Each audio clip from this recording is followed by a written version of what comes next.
ठीक है भाई, आज इलेक्ट्रोकेमिस्ट्री में ना हमने रिएक्शन फिजिबिलिटी देखनी है। अब रिएक्शन फिजिबिलिटी क्या होती है कि अगर मैं दो चीजों को आपस में रिएक्ट करवाना चाह रहा हूँ तो क्या उनके बीच में रिएक्शन हो भी सकता है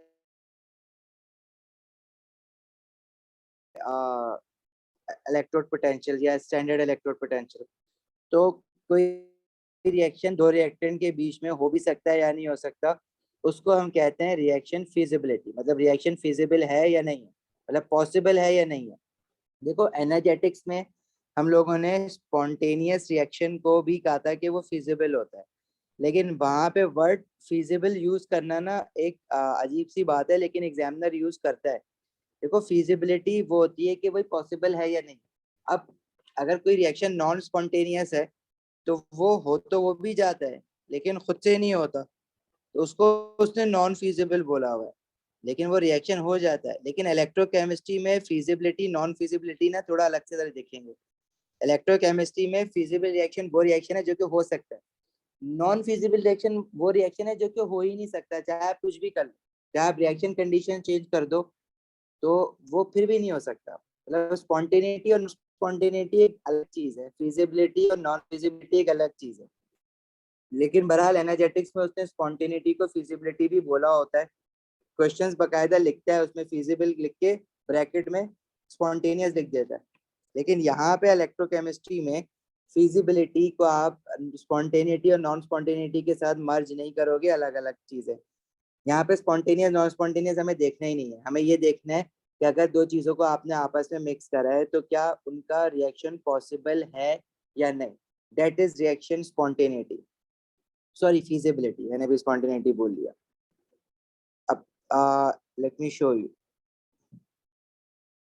इसकी एग्जांपल देखो, पहली एग्जांपल तो ये दी हुई है। जैसे फॉर एग्जांपल आपने ओ लेवल में भी एक रिएक्शन पढ़ा है कि जब डिस्प्लेसमेंट रिएक्शन ऑफ मेटल्स, वो displacement reaction of metal basically क्या होता है कि more reactive metal displaces a less reactive metal from its salt solution. जैसे फॉर एग्जांपल मैं कहूँ कि मेरे पास एक बीकर है, इस बीकर में ना कॉपर टू सल्फेट सोल्यूशन है CuSO4। तो इसमें कॉपर टू पॉजिटिव आयंस होंगे, ठीक है। और इसके अंदर ना हमने एक जिंक की स्ट्रिप डाल दी थी, जिंक मेटल की स्ट्रिप डाल दी थी। और हमने क्या बात पढ़ी थी कि जो मोर रिएक्टिव मेटल होता है ना, मोर रिएक्टिव मेटल ऑक्सीडाइजेस। तो मोर रिएक्टिव मेटल ऑक्सीडाइज किस तरह से हो सकता है, मोर रिएक्टिव मेटल जो होते हैं ना वो इलेक्ट्रॉन लूज करते हैं। और फिर अब हमने ये देखा है कि मेटल की रिएक्टिविटी, किस मेटल की रिएक्टिविटी ज्यादा होगी, जिसका standard electrode potential E nought, जिसको हम कह रहे हैं E nought is standard electrode potential जो होगा वो मोर नेगेटिव होगा। तो more negative the standard electrode potential means more reactive the metal. तो कॉपर टू पॉजिटिव आयन, अब स्टैंडर्ड इलेक्ट्रोड पोटेंशियल पढ़ते हैं रिडक्शन की फॉर्म में किसी भी इक्वेशन को लिख के। तो कॉपर की जो हाफ इक्वेशन होगी वो रिडक्शन की फॉर्म में क्या होगी, copper two positive ion gaining two mole of electron to form copper in elemental form, और zinc two positive ion gaining two mole of electron to form zinc in elemental form. सही है। तो standard electrode potential more negative किसका है, zinc का है, -0.76। तो it means के जिंक जो है वो मोर रिएक्टिव मेटल है। हम ओ लेवल में जो रिएक्टिविटी सीरीज पढ़ते हैं ना, उसमें जो ऊपर होता है मेटल वो मोर रिएक्टिव होता है। तो जिंक ऊपर होता है कॉपर से, वो क्यों ऊपर होता है, क्योंकि वो मोर रिएक्टिव है। और कैसे पता लगता है कि वो मोर रिएक्टिव है, क्योंकि जब जिंक हाफ सेल को आप स्टैंडर्ड हाइड्रोजन इलेक्ट्रोड यानी कि शी के साथ कनेक्ट करते हो तो उसके स्टैंडर्ड इलेक्ट्रोड पोटेंशियल की वैल्यू आती है -0.76 वोल्ट। और कॉपर हाफ सेल को जब आप स्टैंडर्ड हाइड्रोजन इलेक्ट्रोड यानी कि शी के साथ जब कनेक्ट करते हो तो उसकी स्टैंडर्ड इलेक्ट्रोड पोटेंशियल की वैल्यू आती है +0.34 वोल्ट। तो मोर नेगेटिव किसकी है, जिंक हाफ सेल की है, तो वो मोर रिएक्टिव है। और कॉपर उसके सामने क्या होगा, लेस रिएक्टिव होगा। अच्छा, अब है ऐसा कि आपने करा क्या है कि कॉपर टू पॉजिटिव आयन आपके पास ऑलरेडी है, तो जो मोर रिएक्टिव मेटल होता है वो ऑक्सीडाइज होता है। इसी तरह से जो लेस रिएक्टिव मेटल होगा, और उसकी पहचान कौन सी होगी कि कौन सी इक्वेशन लेस रिएक्टिव है, जिसका standard electrode potential more positive होगा। तो जो लेस रिएक्टिव मेटल होता है वो हमेशा रिड्यूस होता है, मतलब इलेक्ट्रॉन गेन करता है। मोर रिएक्टिव मेटल लूज करेगा तो लेस रिएक्टिव मेटल को मजबूरन वो इलेक्ट्रॉन गेन करने पड़ेंगे। और पहचान क्या है, जो लेस रिएक्टिव मेटल है उसका जो स्टैंडर्ड इलेक्ट्रोड पोटेंशियल होगा वो लेस नेगेटिव होगा या मोर पॉजिटिव होगा।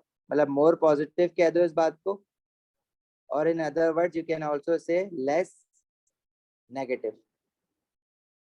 जैसे आपने जिंक वाले को मोर नेगेटिव कहा है, तो in other words you can also say less positive.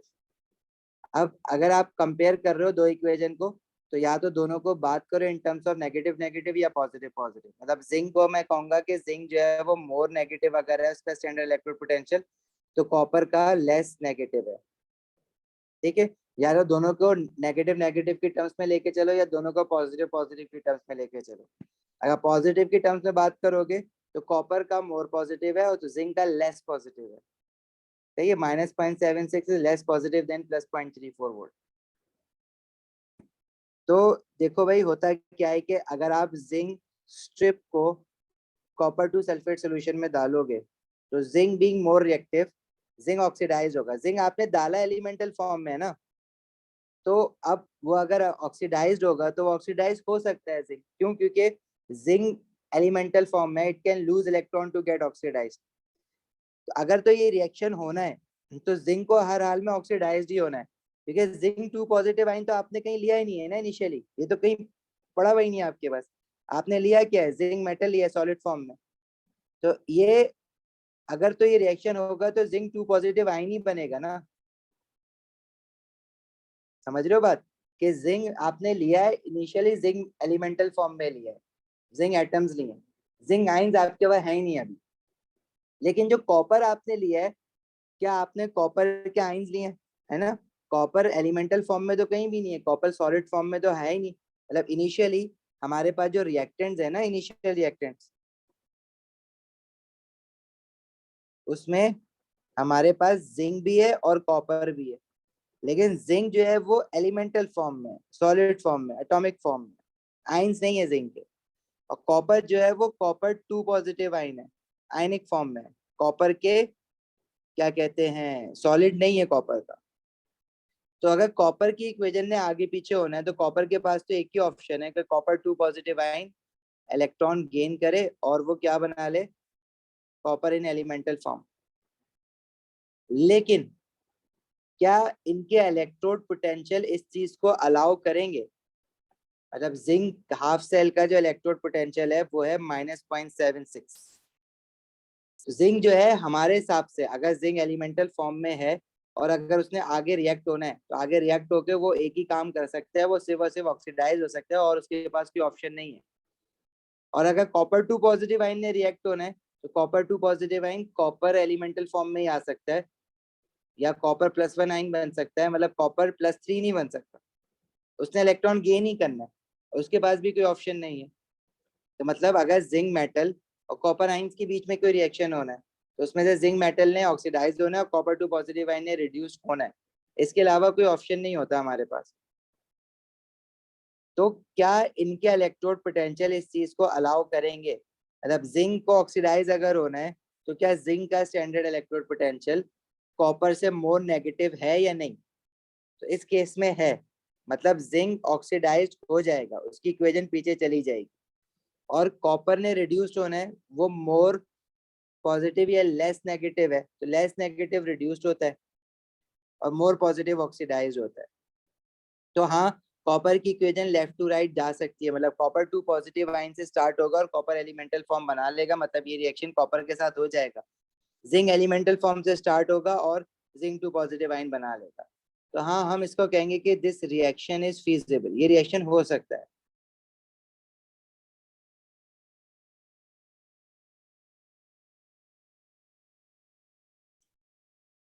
लिख लिया सबने?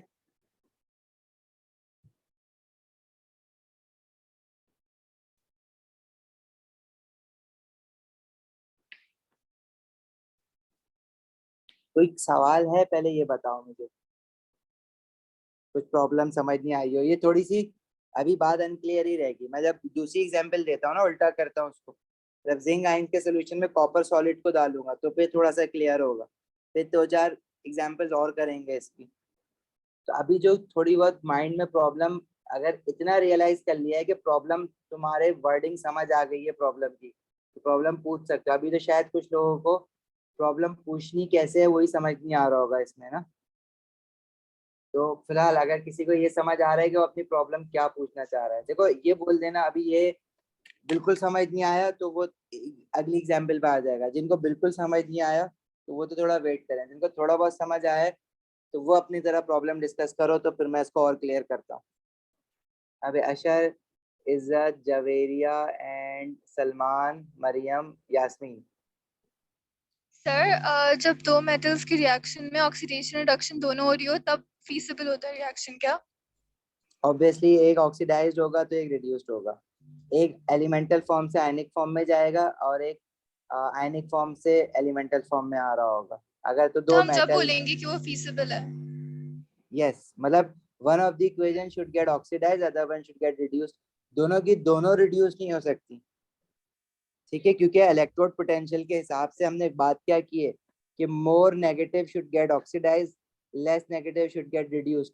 Both can not be get reduce at the same time, और दोनों के दोनों ऑक्सीडाइज सेम टाइम पे नहीं हो सकते। One of the equation should get oxidised, other one should get reduced. ठीक है मरियम, एनी अदर क्वेश्चन? तो सर ये पता कैसे चलेगा कि ये ऑक्सीडाइज हो रहा है और ये रिड्यूस हो रहा है?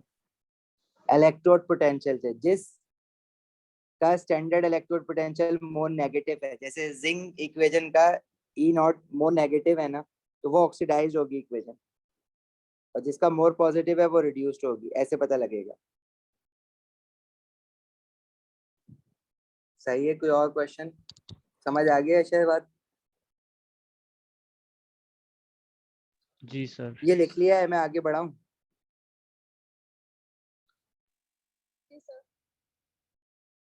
अच्छा, इस एग्जाम्पल को ना थोड़ा सा चेंज कर,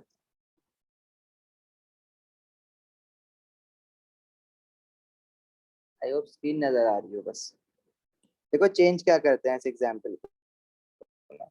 इक्वेशन यही है हमारे पास,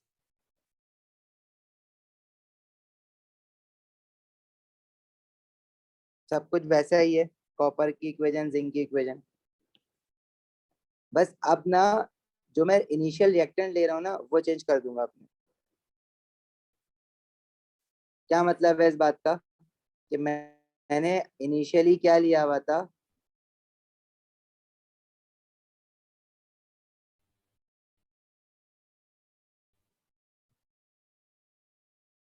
मैंने कॉपर आयन का सोल्यूशन लिया हुआ था, सोल्यूशन जो था उसमें कॉपर आयंस थे, और जिंक को एलिमेंटल फॉर्म में, मतलब जिंक सॉलिड फॉर्म में डाला था।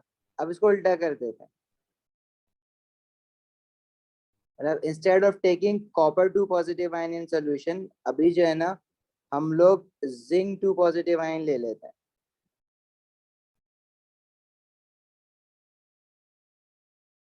और कॉपर की जो है ना वो स्ट्रिप डाल देते हैं।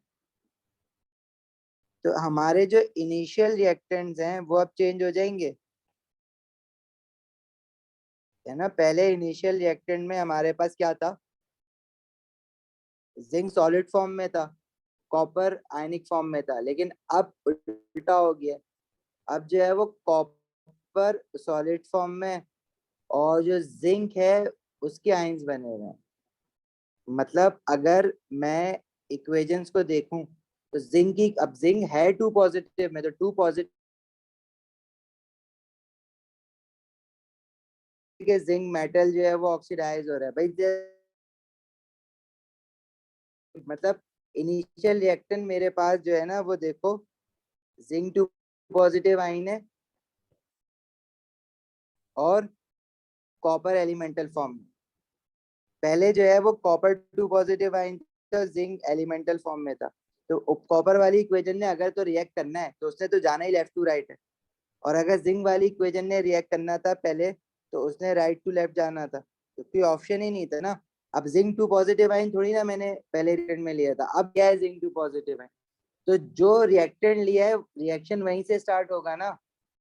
जिंक मेटल से तो रिएक्शन स्टार्ट नहीं हो सकता, ये मैंने लिया ही नहीं है जिंक मेटल, तो रिएक्शन स्टार्ट कैसे होगा जिंक मेटल से? मैंने लिया है जिंक टू पॉजिटिव आयन, तो अगर रिएक्शन स्टार्ट होगा तो वो जिंक टू पॉजिटिव आयन से स्टार्ट होगा और उस इक्वेशन को आगे जाना पड़ेगा रिएक्ट करने के लिए।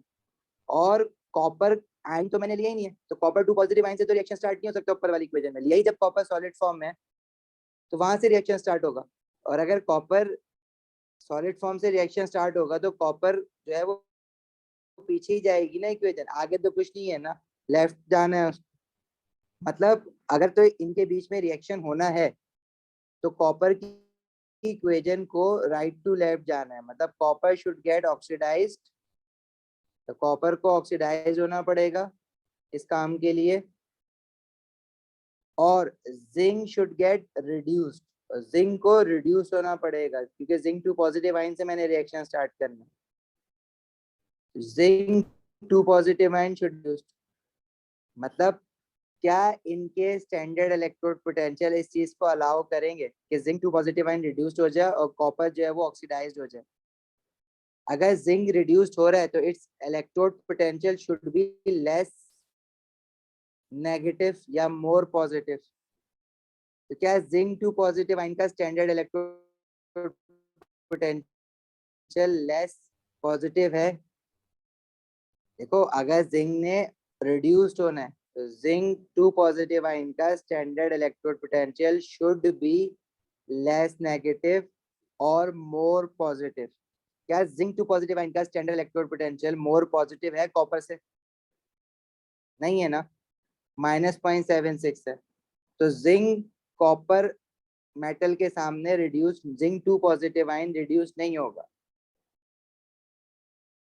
तो ये रिएक्शन, अब ये जो हमने रिएक्टेंट लिए है ना कॉपर सॉलिड और जिंक टू पॉजिटिव आयन, इनके बीच में कोई रिएक्शन पॉसिबल नहीं है, ये हो जाएगा अनफिजिबल, मतलब ये रिएक्शन हो ही नहीं सकता। अब आप कहोगे मैं टेम्परेचर बढ़ा दूंगा, बढ़ा दो, आप कहोगे कि मैं concentration of zinc two positive ion बढ़ा दूंगा, बढ़ा दो, कुछ भी नहीं होगा।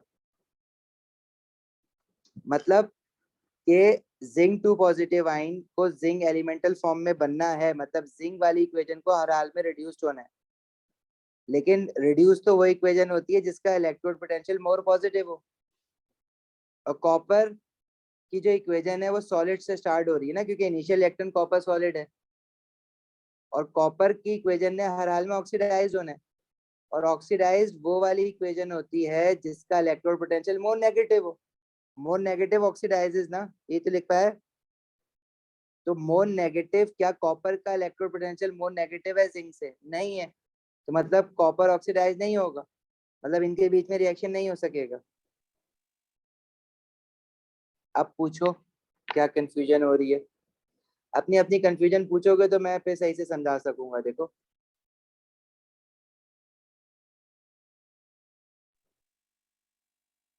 सर नहीं हो रही है कंफ्यूजन, आ क्या समझ? सॉरी, अशर, इज्जत, सलमान, और कौन है, जवेरिया, यास्मीन।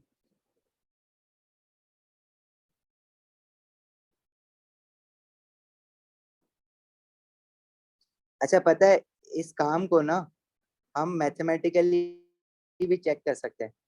अगर मैं दोनों जो एग्जांपल्स है ना उनका ई नॉट ऑफ अ सेल निकाल लूँ ना, ई नॉट ऑफ अ सेल कैसे निकालते हैं, जो सेल रिड्यूस्ड होना है, जो सेल ऑक्सीडाइज होना है, उनके इलेक्ट्रोड पोटेंशियल को माइनस कर दो।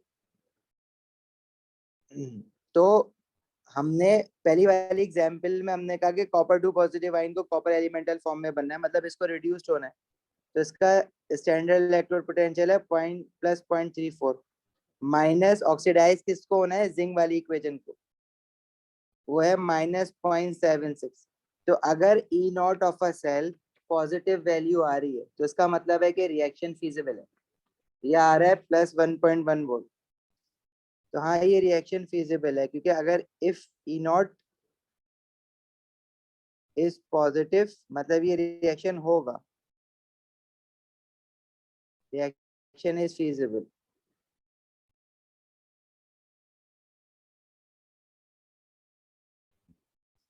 लेकिन अगर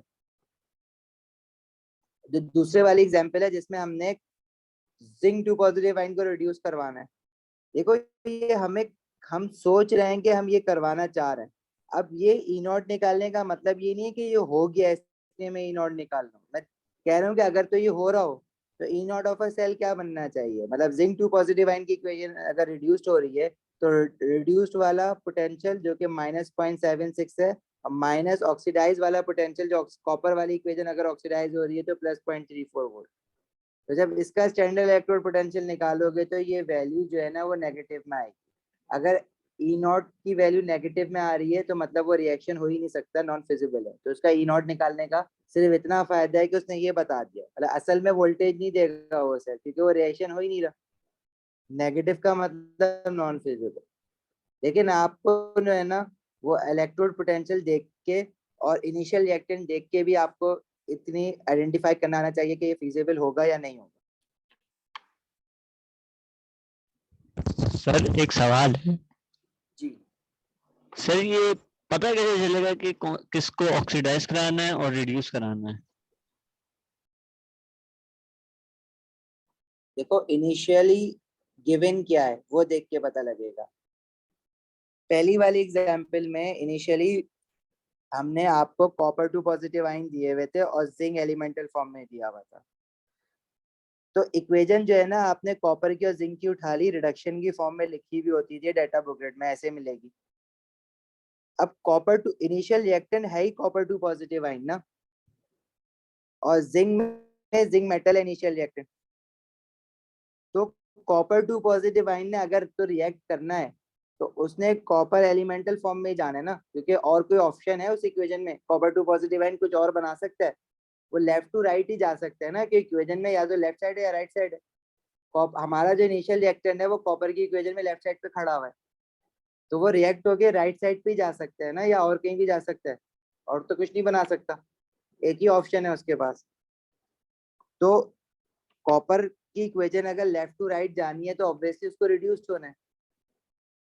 और जिंक जो है इनिशियली जिंक जो है हमें किस फॉर्म में दिया हुआ है? जिंक आयंस नहीं दिए हुए पहली वाली इक्वेशन में हमें, मतलब पहली वाली जो एग्जांपल की है ना उसमें जिंक एलिमेंटल फॉर्म में।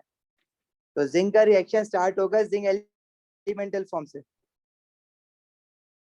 और वो अगर रिएक्ट करेगा तो उसके पास क्या ऑप्शन है? उसके पास एक ही तो ऑप्शन है कि वो लेफ्ट पे जाए, जिंक आयन बनाए, मतलब वो लेफ्ट पे जाएगी तो ऑक्सीडाइज्ड होगी, राइट?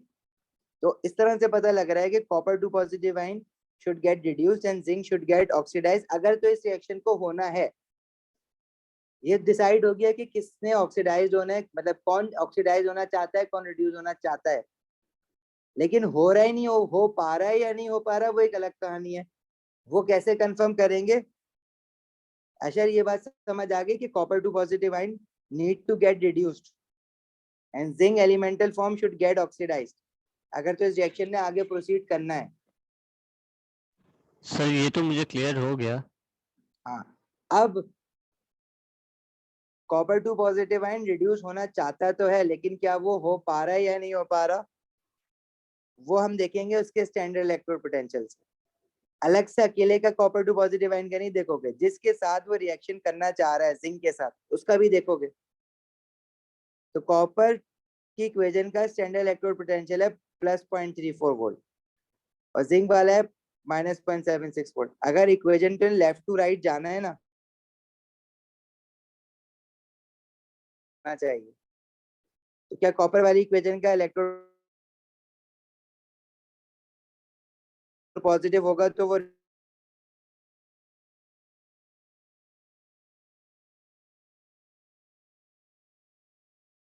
तो क्या जिंक वाली इक्वेशन का इलेक्ट्रोड पोटेंशियल मोर नेगेटिव या लेस पॉजिटिव है? हाँ है, तो ये ऑक्सीडाइज हो सकती है। समझ आई बात? जी सर। इसी तरह अगर तुम दूसरी वाली एग्जांपल में देखो ना तो उसमें हमने इनिशियल रिएक्टेंट चेंज कर दिया है। अब हमारे पास इसमें रिएक्शन स्टार्ट होना है ना, तो एलिमेंटल फॉर्म पॉजिटिव आयन नहीं गिवन है, कॉपर मेटल गिवन है, और जिंक मेटल नहीं गिवन है, जिंक 2 पॉजिटिव आयन गिवन है। तो मतलब अगर कॉपर ने रिएक्ट होना है तो उसने हर हाल में पीछे ही जाना है और तो कोई ऑप्शन नहीं है, मतलब उसने हर हाल में ऑक्सीडाइज ही होना है, मतलब वो हर हाल में ऑक्सीडाइज होना चाहता है। और जिंक 2 पॉजिटिव आयन जो है उनको अगर रिएक्ट करना है तो जिंक मेटल थोड़ी ना दिया हुआ है, जिंक 2 पॉजिटिव आयन दिया हुआ है। अगर उनको रिएक्ट करना है तो उन्होंने हर हाल में रिड्यूस ही होना है। वो चाहता है कि मैं रिड्यूस्ड हूँ क्योंकि उसको और कोई ऑप्शन नहीं है उसके पास, जिंक 2 पॉजिटिव आयन के पास। वो चाहता है ये कि मैं रिड्यूस्ड हूँ, लेकिन क्या इनके इलेक्ट्रोड पोटेंशियल इस चीज को अलाउ करेंगे? मतलब अगर जिंक 2 पॉजिटिव आयन रिड्यूस्ड होना है तो it's electrode potential should be more positive, और अगर कॉपर की इक्वेशन ने ऑक्सीडाइज होना है तो इस electrode potential should be less positive. तो क्या जिंक का इलेक्ट्रोड पोटेंशियल मोर पॉजिटिव है कॉपर से? अशर, क्या जिंक का पोटेंशियल मोर जी पॉजिटिव जी है? नहीं जी है, सर। नहीं है, नेगेटिव है ना, -0.76। समझी बात? तो ये रिएक्शन नहीं होगा, नॉन फिजिबल है। चलो और एग्जांपल्स करते हैं इसकी अभी ना, आ जाएगा समझ ये मुझे पता है पहली बार में नहीं आता है समझ एक एग्जांपल से।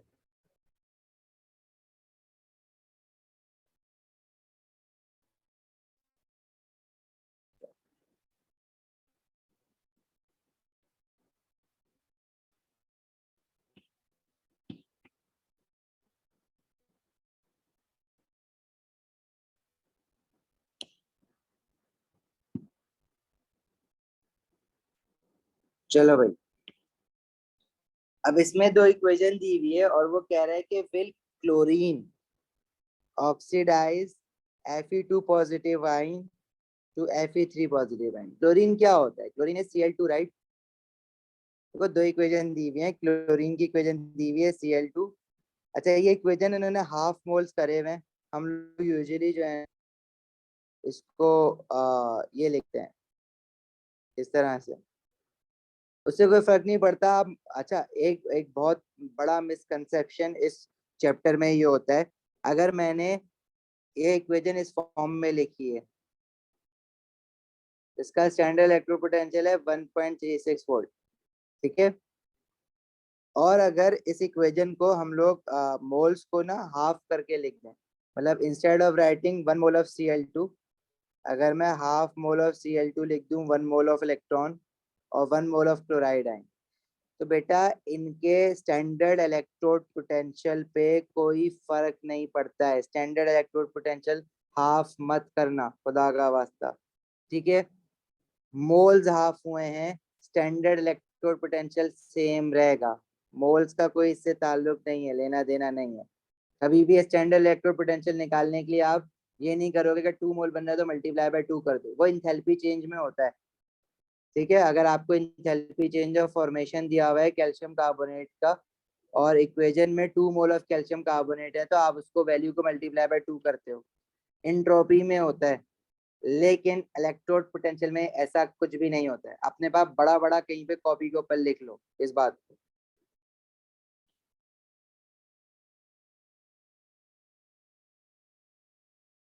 सही है, समझ आई ये वाली बात? आगे बढ़े।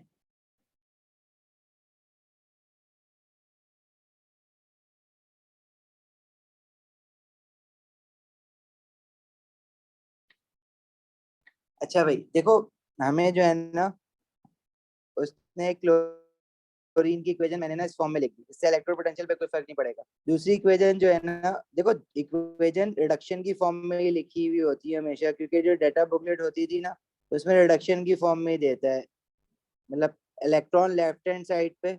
अब जरूरी नहीं है कि हर इक्वेशन ने रिड्यूस्ड ही होना है, वो ऑक्सीडाइज भी होगी, राइट टू लेफ्ट भी जाएगी, लेकिन हमें गिवन जो है ना रिडक्शन की फॉर्म में ही होती है डाटा बुकलेट पे। तो हम भी इस फिजिबिलिटी डिसाइड करने के लिए ना रिडक्शन की फॉर्म में इक्वेशन लिखेंगे, तब जाके अच्छा समझ आता है। और ये दिया हुआ है +0.77 वोल्ट। देखो इसमें से अगर मैं इन दोनों इक्वेशन को देखूं तो मोर पॉजिटिव जो है वो क्लोरीन है, वो रिड्यूस होगी, और लेस पॉजिटिव जो है वो आयरन 3 पॉजिटिव आयन है, वो ऑक्सीडाइज्ड होगी। सही है, लेकिन उसके लिए तो वो तब है ना जब chlorine as a initial reactant दिया हुआ है। तो सबसे पहले तो आपको ये डिसाइड करना पड़ेगा कि इनिशियल रिएक्टेंट क्या दिया हुआ है। क्लोरीन की इक्वेशन में दो तरह की इनिशियल रिएक्टेंट दे सकता है वो, मतलब वो Cl2 भी दे सकता है और क्लोराइड आयन भी दे सकता है, दोनों से या दोनों में से कोई एक दिया हुआ होगा ऑब्वियसली ना। अगर क्लोरीन दोनों ही दिए हुए हैं तो रिएक्शन किस बात पर, क्लोरीन से Cl2 से Cl नेगेटिव आयन बनेगा या Cl नेगेटिव आयन से Cl2 बनेगा। इसी तरह आयरन वाली इक्वेशन में भी या तो वो Fe3 पॉजिटिव आयन देगा या Fe2 पॉजिटिव आयन देगा। क्या आप क्वेश्चन पढ़ के आइडेंटिफाई कर सकते हो कि इनिशियल रिएक्टेंट दोनों इक्वेशन में कौन कौन से, आंसर बताओ उसका, मतलब पहले ही आइडेंटिफाई करो। सलमान, मरियम, जवेरिया, जास्मीन का आंसर बताना है मुझे। इनिशियल रिएक्शन फाइनल आंसर नहीं पूछ रहा, मुझे ये बता दो कि इनिशियल रिएक्टेंट क्या है, Cl2 है या Cl नेगेटिव आयन है, और नीचे वाली इक्वेशन में Fe3 पॉजिटिव आयन है या Fe2 पॉजिटिव आयन है।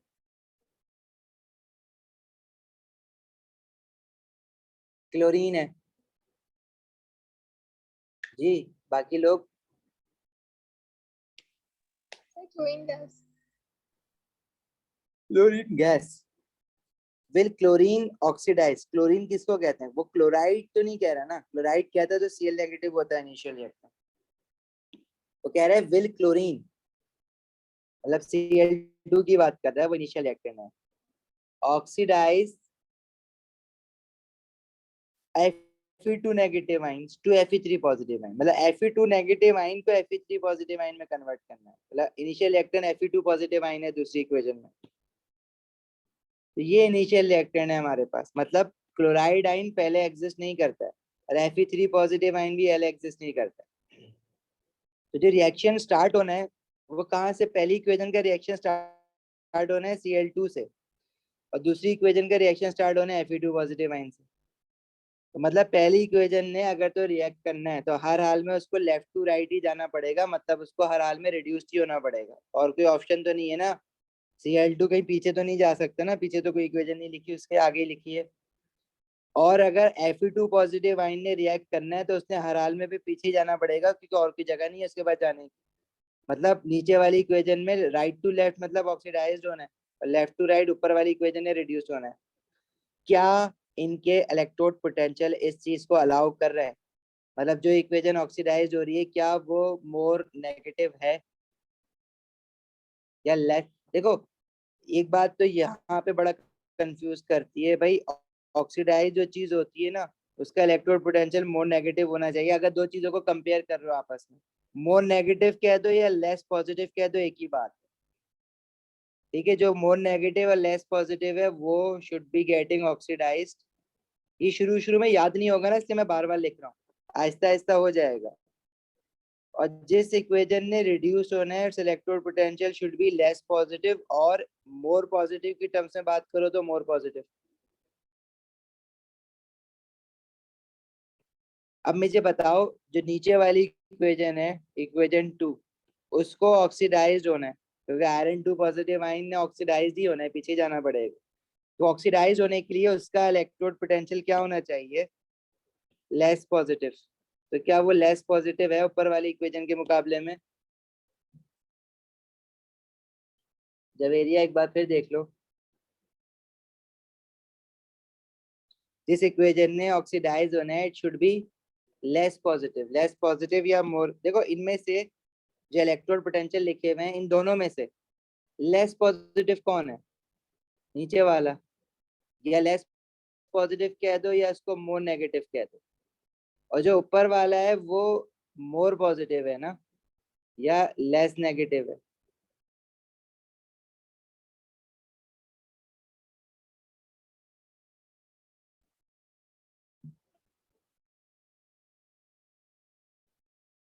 जवेरिया आंसर समझ आया आपको। तो नीचे वाली इक्वेशन ने ऑक्सीडाइज्ड होना है और उसका इलेक्ट्रोड पोटेंशियल लेस पॉजिटिव है, तो वो ऑक्सीडाइज हो जाएगी, यस। ऊपर वाली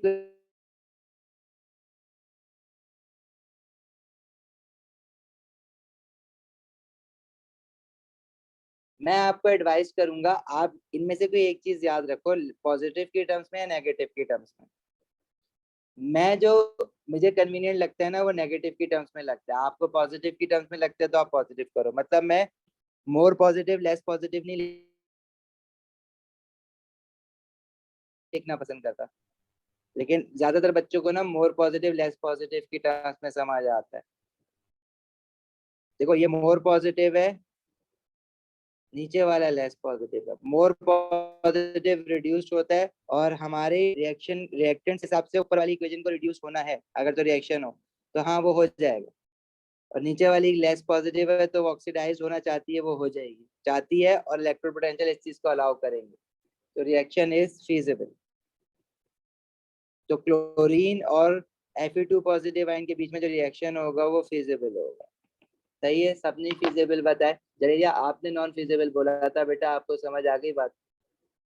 सर जो लेस नेगेटिव होगा, इन दोनों वैल्यूज में से लेस नेगेटिव जो है उसको आपने जो लेस नेगेटिव होगा वो रिड्यूस्ड होगा।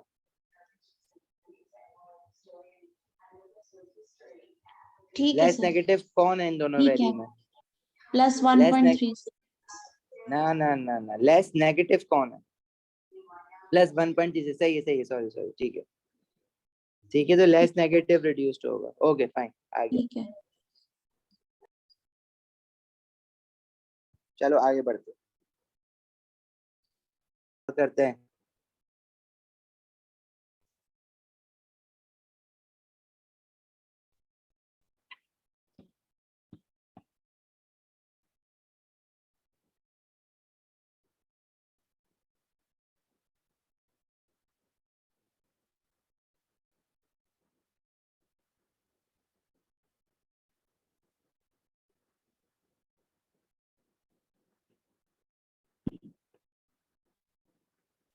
चलो इसका आंसर अब आप लोग बता दो। इक्वेशन इन्होंने, ये बुक का क्वेश्चन है असल में ना, सिंपलेस्ट फॉर्म बुक्स में मिली थी मुझे, तो इन्होंने जो है ना बस ये जो हाफ करके लिखा हुआ है ना, हम लोग ये पास पेपर्स में प्रेफर नहीं करते हैं हाफ लिखा हुआ, लेकिन बहरहाल उससे कोई इलेक्ट्रोड पोटेंशियल पे कोई फर्क नहीं पड़ेगा।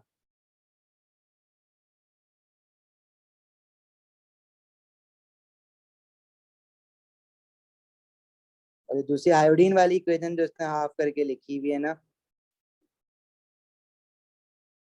हम लोग क्यों लिख रहे हैं इसको?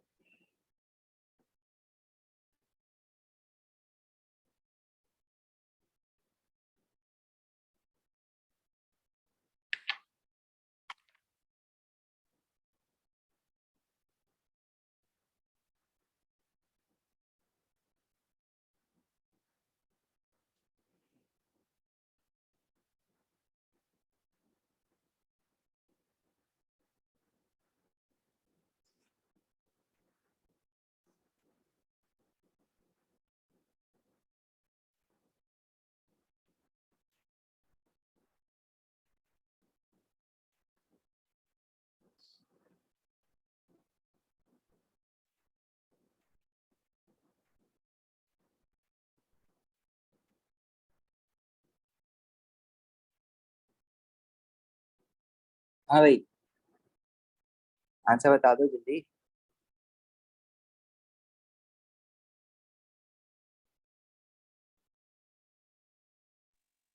सर आयोडीन ऑक्सीडाइज होगा और आयरन आयन जो है वो रिड्यूस होंगे। आयोडीन ऑक्सीडाइज कैसे हो सकता है? आयोडीन सर में बिकॉज अगर इट्स कुछ लेस पॉजिटिव। आयोडीन आयोडीन तो इक्वेशन के लेफ्ट हैंड साइड पे, अगर उसने रिएक्ट करना है आयोडीन ने, तो आयोडीन के पास ऑप्शन ही एक है कि वो रिड्यूस्ड ही हो सकता है, वरना या तो कुछ नहीं होगा उसके साथ, या होगा तो रिड्यूस्ड होगा, और कुछ नहीं हो सकता उसके साथ। फिजिबल है या नॉन फिजिबल है, ये तो बताओ पहले। नॉन फिजिबल है। Non feasible. नॉन फिजिबल है। आयोडीन ऑक्सीडाइज नहीं हो रहा ना, आयोडीन ने तो रिड्यूस्ड होना है, लेकिन वो कर नहीं पा रहा।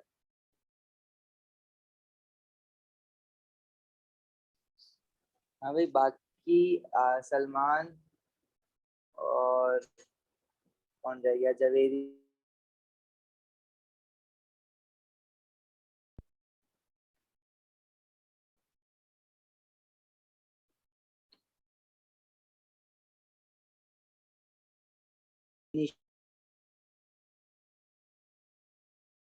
I2 एक इनिशियल रिएक्टेंट है और ऑक्सीडाइज Fe2 पॉजिटिव है। ठीक है, ये आयोडीन इनिशियल रिएक्टेंट है और Fe2 positive ion initial reactant है।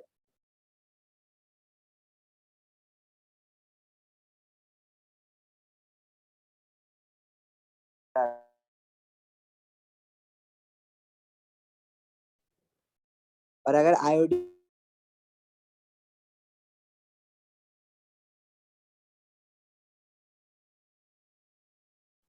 मतलब नीचे वाली इक्वेशन ने हर हाल में ऑक्सीडाइज्ड होना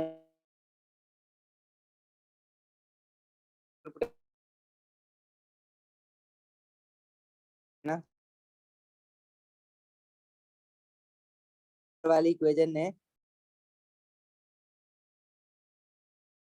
डी होना है हर हाल में।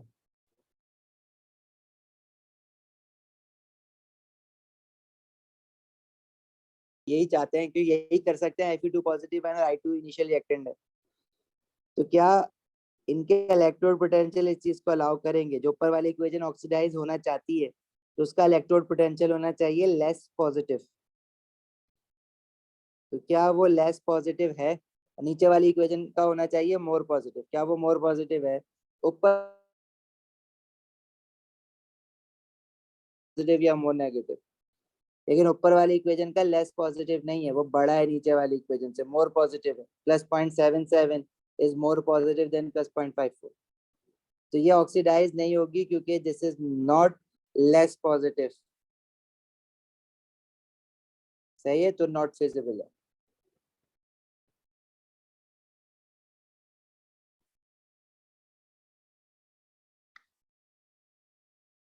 सही है भाई, सबको समझ आई है ये वाली बात या नहीं? और कर लेते हैं क्वेश्चन, और करा देता हूँ।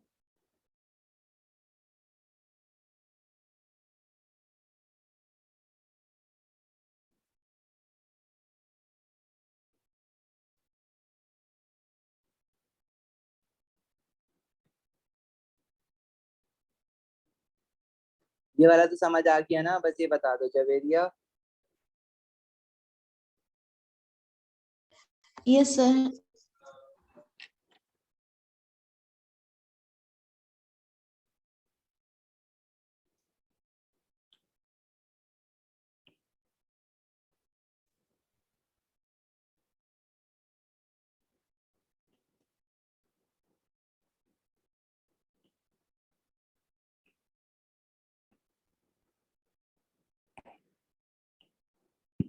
देखो, जब हम पास पेपर के क्वेश्चंस करेंगे ना, तो क्योंकि पास पेपर्स के हमारे पास जो क्वेश्चंस है उस पर तो डाटा बुकलेट नहीं आती थी पहले।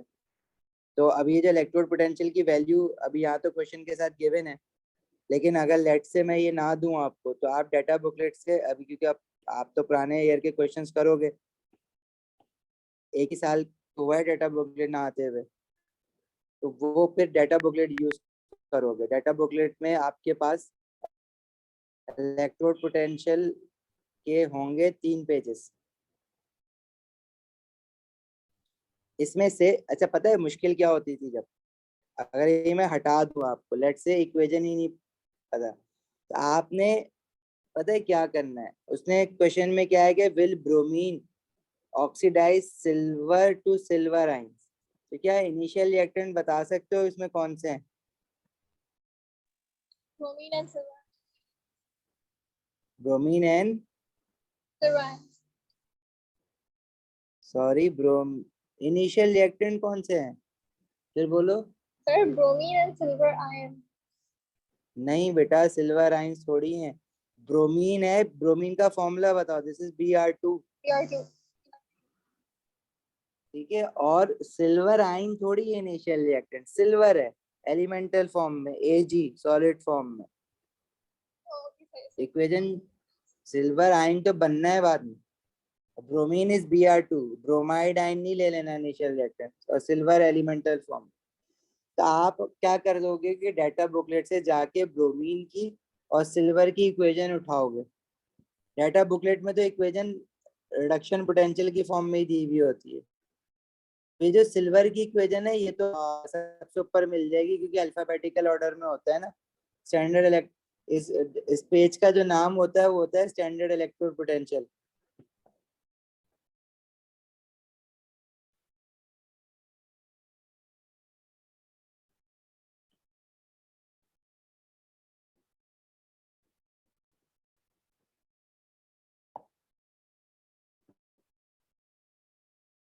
ठीक है, स्टैंडर्ड इलेक्ट्रोड रिडक्शन पोटेंशियल।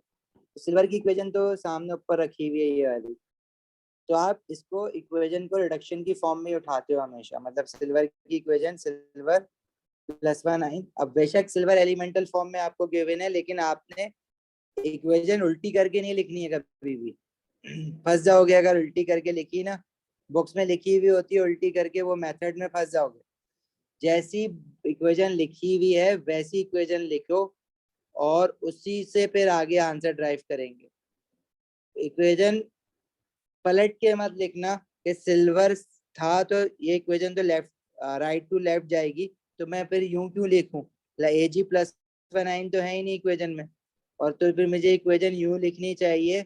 बात तो ये सही है, लेकिन आप इतना बुरी तरह फंसोगे ना क्वेश्चंस में अगर आपने इक्वेशन पलट के लिखी है। पलट के नहीं लिखोगे, आपको जैसी एज इट इज रिडक्शन की फॉर्म में इक्वेशन गिवन है, मतलब इलेक्ट्रॉन्स लेफ्ट पे होना चाहिए, इलेक्ट्रॉन्स लेफ्ट पे होना चाहिए, उस फॉर्म में इक्वेशन लिखोगे आप। ठीक है, और इलेक्ट्रोड पोटेंशियल इसका गिवन है Ag+1 ion gaining 1 mole of electron to form Ag। Bromine की इक्वेशन ये रही Br2 2 mole of electron 2 Br negative, reduction की फॉर्म में। जो इलेक्ट्रॉन एस वाली फॉर्मेट में इक्वेशन लिखो जो डाटा बुकलेट में दी हुई, इलेक्ट्रॉन लेफ्ट पे, तो इसकी हो जाएगी Br2 2 mole of electron and 2 mole of Br-1 ion. और इसका जो इलेक्ट्रोड पोटेंशियल आपको गिवन है वो है +1.07। बस डाटा बुकलेट का काम हो गया है, बता। अब इनिशियल रिएक्टेंट जो आपने आइडेंटिफाई किए हैं वो है Br2 और Ag सिल्वर सॉलिड फॉर्म में, यही है ना। तो ऊपर वाली इक्वेशन ने अगर तो रिएक्ट होना है तो उस इक्वेशन ने राइट टू लेफ्ट जाना है, और तो कोई ऑप्शन नहीं है सिल्वर के पास। मतलब ऊपर वाली इक्वेशन ने हर हाल में क्या होना है, ऑक्सीडाइज्ड होना है, और नीचे वाली इक्वेशन ने हर हाल में क्या होना है, Br इलेक्ट्रोड पोटेंशियल इज, तो it's electrode potential should be more positive than the ऊपर वाली इक्वेशन, जो कि है दिस इज मोर पॉजिटिव। मतलब ये रिड्यूस हो सकती है अगर तो उसको होने की जरूरत, ऑक्सीडाइज हो सकती है। रिएक्शन क्या हुआ, feasible।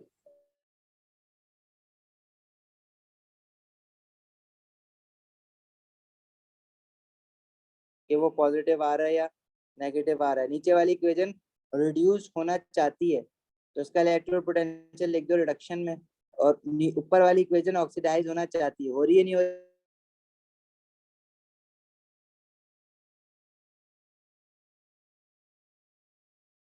Electro standard electrode potential of a cell जो है ना वो आपका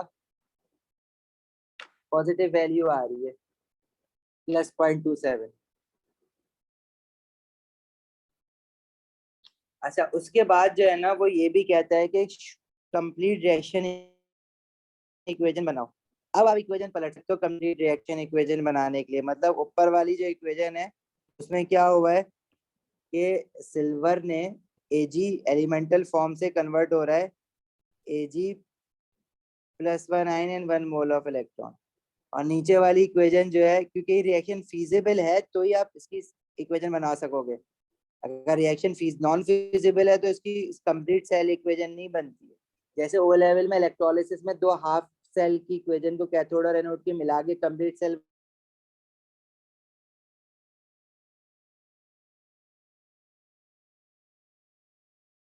बनने का क्या तरीका होता है,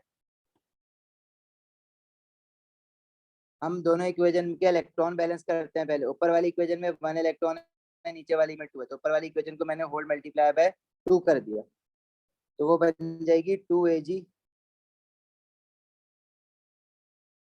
2Ag plus 9 and 2 mole of electron. अब इन दोनों इक्वेशंस को आप आपस में ऐड करोगे कैसे कि जो इलेक्ट्रॉन्स हैं लेफ्ट और राइट पे वो दोनों कैंसिल आउट हो जाएंगे। लेफ्ट हैंड साइड पे Br2 है ऊपर वाली इक्वेशन में, और नीचे वाली इक्वेशन में लेफ्ट हैंड साइड पे 2 मोल ऑफ सिल्वर है। राइट हैंड साइड पे ऊपर वाली इक्वेशन में 2 मोल ऑफ ब्रोमाइड आयन है, और नीचे 2Ag plus 1 आयन। तो ये इसकी कंप्लीट इक्वेशन बन जाएगी, कंप्लीट सेल इक्वेशन। सही है। और स्टैंडर्ड इलेक्ट्रोड पोटेंशियल इस सेल का +0.27 वोल्ट आएगा अगर तो ये आपस में आप सेल कनेक्ट कर दो तो। हाँ भाई समझ आई कुछ?